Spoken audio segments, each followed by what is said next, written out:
remátenme, ¿cachai? Pero sal bien.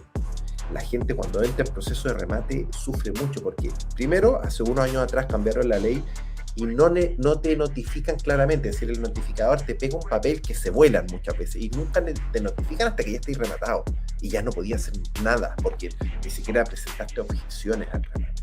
Entonces lo que yo digo, cuando una persona ya no puede pagar el dividendo, paga uno y todo, recuerda, 3 dividendos vas a terminar en remate. Entonces, sé frío y planifícate con algún abogado, especialista civil, que pueda venir y hacer bien el proceso. Okay.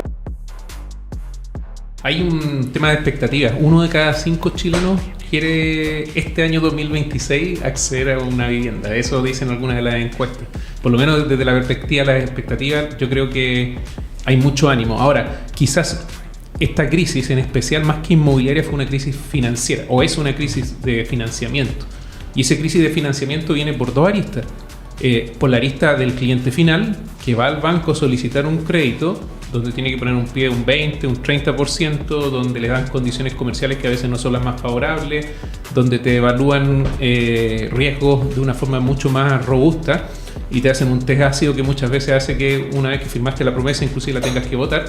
Y por otro lado está el financiamiento a las empresas constructoras o inversionistas que quieren desarrollar los proyectos y que ocurre lo mismo, que algunos no califican. Hay muchas empresas inmobiliarias que hoy día están muy adeudadas con los bancos y desde esa perspectiva, si los bancos o la industria financiera no se pone más competitiva o de alguna manera en sus evaluaciones permiten que mejoren las posibilidades de poder entrar a este mercado, difícilmente el mercado inmobiliario también va a volver a ser como era hace 5 o 10 años.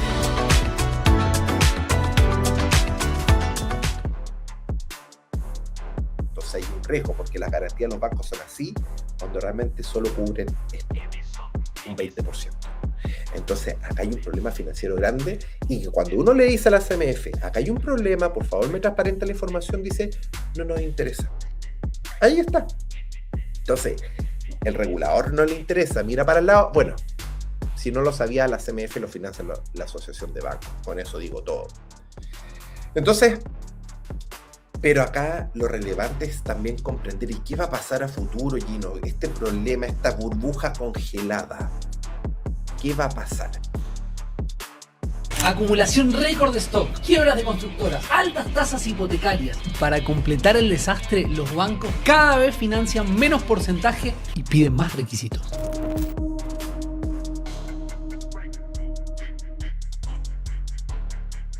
Pero hay un segundo factor que va a ser bolsa el precio de las propiedades.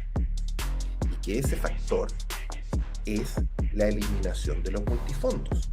Porque recuerden que Jara hizo la reforma previsional que supuestamente subió la PGU, que después nos enteramos que ni siquiera se la subieron y a muchos incluso se la bajaron, pero bueno, ese es otro problema. Pero la reforma previsional tiene planificado en abril de 2027 meternos metralleta y obligarnos a nosotros los chilenos de nuestros fondos de pensiones a invertir entre el 30 y el 80% en bonos del Estado, que no son para inversión, es para gasto. Que al liquidar los bonos bancarios van a subir las tasas de interés, como van a subir las tasas de interés, menos gente va a acceder a las propiedades, a la compra-venta, y ahí sí que se viene el frenazo de compras, y ahí se empiezan a gatillar, y por lo tanto estamos hablando de que 2028, 2029, 2030, miles de propiedades en remate a precios ridículos. Ya hay precios ridículos. Y si hoy, piénsalo así, si hoy se vende una propiedad nueva en Estación Central en 80 millones, que no sé cómo alguien puede comprar esa brutalidad tan cara, se están vendiendo en mercado de usado en 25 y en remate están saliendo por 14 millones.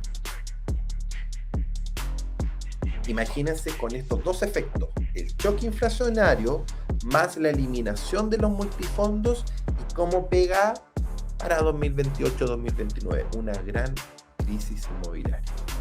Eso es la realidad. ¿Qué podemos hacer? Yo siempre en esto me gusta buscar soluciones. Lo primero, si tú tienes la posibilidad, si no tienes deuda y puedes vender tu propiedad todavía te quedan 12 meses hasta que esto sea más álgido.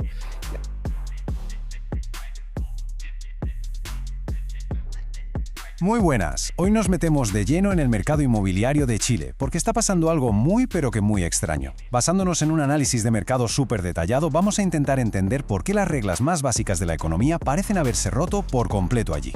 Y aquí está el gran misterio, la pregunta del millón. A ver, la teoría es sencilla, ¿no? Si los créditos son más caros, menos gente puede comprar casa, y por pura lógica los precios deberían bajar, es de manual. Pero en Chile, esa lógica no está funcionando. Vamos a lo básico, un segundo para que estemos todos en la misma onda. Si pedir una hipoteca te cuesta un ojo de la cara, la gente deja de comprar. Y si la demanda se desploma, los precios tienen que ajustarse para abajo. Es la ley de la oferta y la demanda, de toda la vida. Y es justo aquí donde la situación de Chile se vuelve tan rara. Porque en lugar de ver una caída de precios, lo que hay es un bloqueo, un parón total, como si el mercado se hubiera congelado de repente. Los precios no bajan, pero es que tampoco nadie compra ni nadie vende. Está literalmente en pausa. Y ojo a esta cifra, porque es una auténtica barbaridad. Más de 100.000 propiedades paradas en stock sin vender. Para que nos hagamos una idea, es un número altísimo, de récord histórico. Esto no es solo un dato, es el síntoma claro de una parálisis total. Para poder entender qué está pasando, tenemos que empezar por lo más básico, el precio. Y aquí, según el análisis, está la madre del cordero, porque el concepto de precio se ha roto. Un mismo piso no tiene un valor, sino varios, y la diferencia entre ellos es simplemente increíble. Fijaos, para verlo claro, el análisis pone un ejemplo súper concreto. Un piso normal y corriente en Estación Central en Santiago. Con este ejemplo vamos a ver la distorsión tan enorme que hay en el mercado. Es alucinante. Vale, primer precio, el de catálogo, 80 millones de pesos chilenos. Este es el precio que te pide la inmobiliaria por un piso nuevo, a estrenar. Es el que veis en los anuncios, en la publicidad. Quedaos con esta cifra, 80 millones. Ahora, atención, que viene la primera curva. Buscamos un piso casi idéntico, pero que lo vende un particular, de segunda mano. El precio se desploma a 25 millones, o sea, ha perdido casi el 70% de su valor. Esto ya nos dice que el precio de catálogo tiene poco que ver con la realidad. Y aquí llegamos al precio que casi nadie ve, el que está escondido. 14 millones de pesos. Este es el precio por el que un banco se adjudica esa misma propiedad en una subasta judicial tras un embargo. Y el análisis es muy claro. Este es el precio que más se parece al valor real, porque es el dinero que de verdad se mueve, sin adornos.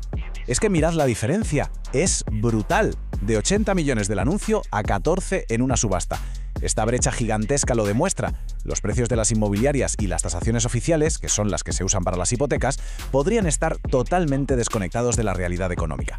Entonces, la gran pregunta es, ¿por qué pasa esto? Si el valor real de mercado parece estar por los 14 millones, ¿qué fuerza misteriosa impide que los precios de 80 se vengan abajo? Bueno, pues el análisis le ha puesto un nombre que lo clava, la burbuja congelada. Y aquí tenemos una de las pruebas que aporta el análisis. Esto es un correo real, de un banco a una persona, donde le prohíbe comprar una propiedad por debajo del 65% de su tasación. ¿Y por qué? El banco dice que es ley. Sin embargo, el análisis apunta a que esto podría ser un mecanismo de los propios bancos para poner un suelo artificial a los precios y protegerse ellos mismos. Resumiendo, hay dos cosas que estarían congelando el mercado. Por un lado, los bancos, que para que no se les desplome el valor de las hipotecas que tienen, ponen un precio mínimo de venta. Y por otro, la administración tributaria, que al calcular el valor fiscal de las casas, ignora los precios de derribo de las subastas. Vamos, un círculo vicioso perfecto que mantiene los precios inflados artificialmente. Pero claro, todo esto no son solo cifras y gráficos. Detrás hay un impacto real y muy duro en la vida de miles de personas. Vamos a ver quiénes están pagando los platos rotos de esta situación tan extraña. El análisis lo deja claro, hay muchísima gente perjudicada. Están los que quieren comprar una casa y es imposible con estos precios. Pero también los que ya la tienen. Los que tienen hipoteca están atrapados, no pueden vender, porque la casa vale mucho menos de lo que le deben al banco. Incluso los que ya la pagaron del todo, si la quieren vender, no pueden hacerlo al precio real que alguien sí podría pagar. Y ahora, la pregunta clave. ¿Y esto hacia dónde va? Porque el análisis no solo nos cuenta el problema, sino que se atreve a pronosticar qué puede pasar a partir de ahora y da algunas estrategias para intentar navegar esta tormenta. El estudio dibuja una hoja de ruta que la verdad da un poco de vértigo. La morosidad, la gente que no puede pagar la hipoteca, ya está subiendo. Pero se marca una fecha en rojo en el calendario, abril de 2027. ¿Por qué? Por una posible reforma de las pensiones que podría obligar a vender bonos de forma masiva, disparando el coste de los créditos. Y esto, según la proyección, podría llevarnos a un pico de embargos tremendo entre 2028 y 2029. Antes de panorama, las recomendaciones del análisis son súper directas. Para quien tiene una vivienda ya pagada, aconseja plantearse venderla ya, incluso perdiendo dinero, para proteger lo que se pueda. Para quien no pueda seguir pagando la hipoteca, el consejo es claro: busca asesoría legal para afrontar el embargo y por lo menos salir sin deudas. Y para quienes buscan comprar, la recomendación es olvidarse del mercado tradicional y meterse de cabeza a investigar las subastas judiciales. Y cerramos con esta pregunta, que lo resume absolutamente todo. Este escenario nos dibuja un mercado que parece intervenido, así que la gran cuestión que queda en el aire es: ¿qué tiene que pasar? ¿Qué tipo de evento, ley o cambio social hace falta para que esta burbuja por fin se descongele y los precios de una vez toquen tierra?